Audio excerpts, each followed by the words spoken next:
proud unit commander of the Band of the Hawk, leadership skills that would emasculate the most confident of men, and an austere demeanor that exudes an indomitable will and a strong belief in her purpose in life. Casca was a mercenary par excellence, executing the will of Griffith, her savior, without equivocation.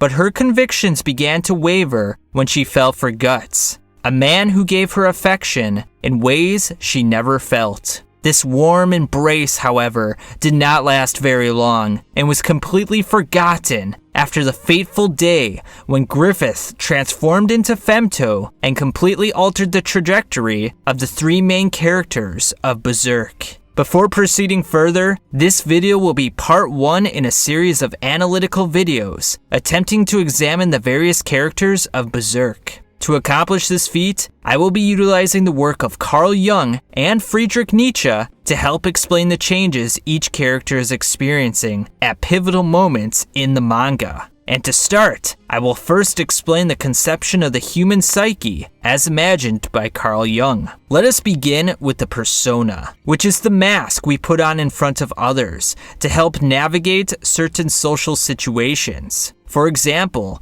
the manner in which you speak in front of your boss is considerably different from how you speak to your family. After we remove a person's mask, we have the ego, i.e. the person we think we are. This is the person you are at your home and in your most private moments. Now, after we get past the persona and the ego, i.e. the conscious mind, we start to delve a little deeper into the psyche. This is known as the unconscious world. The personal unconscious is basically forgotten or repressed memories about a person's life. These often pop up in dreams via various symbols and metaphors. Digging even deeper still, we encounter the shadow, i.e. the opposite half of ourselves that we are not actively incorporating. So let's imagine, for example, if you are a strong-willed person who is very assertive in public, your shadow would be the enantiodromia, or the opposite, to sort of counterbalance that. So underneath that, in your unconscious, you would be a caring individual who is very empathetic to others.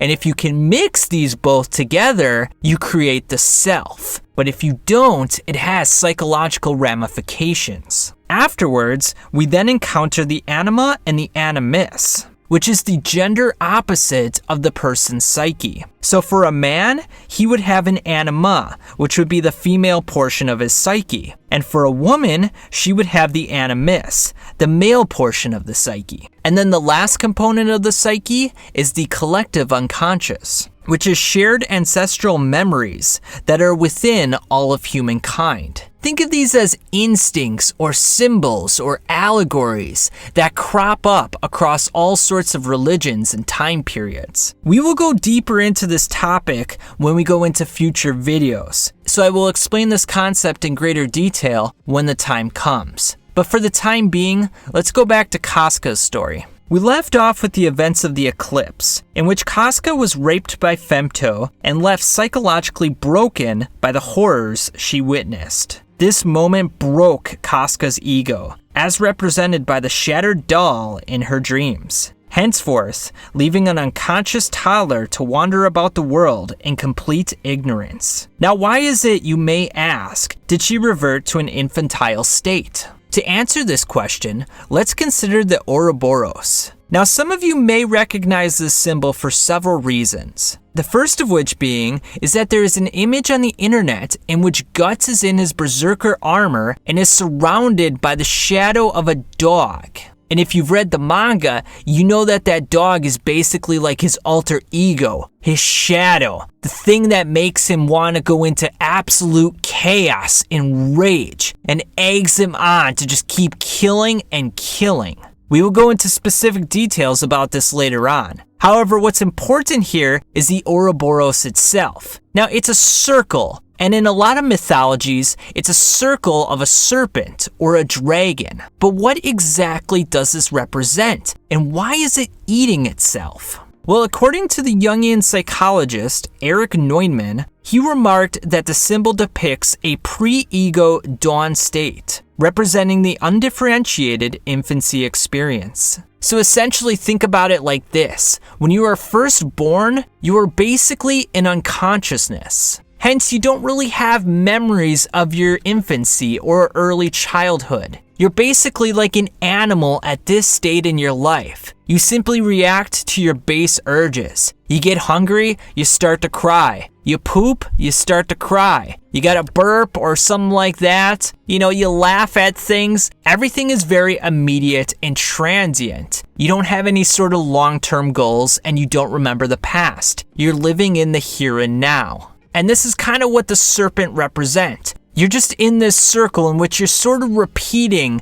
day after day, looking for food, surviving, sleeping on a daily basis. You're not doing anything other than what your base instincts tell you to do, which is essentially what an animal does. But eventually, we grow out of this state of unconsciousness and we become awake, as it were.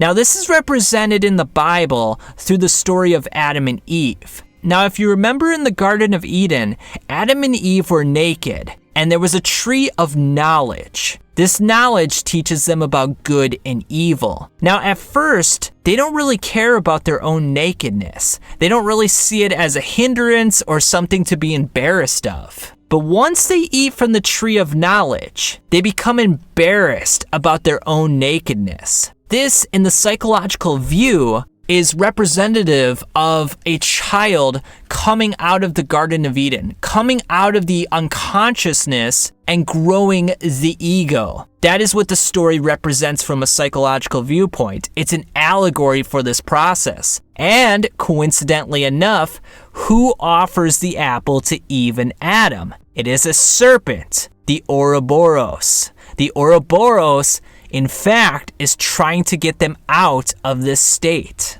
However, while most humans break out of this state and begin to grow the ego, Casca, with her ego being shattered, reverted back to this state. Because without an ego, she had nothing else to go back to.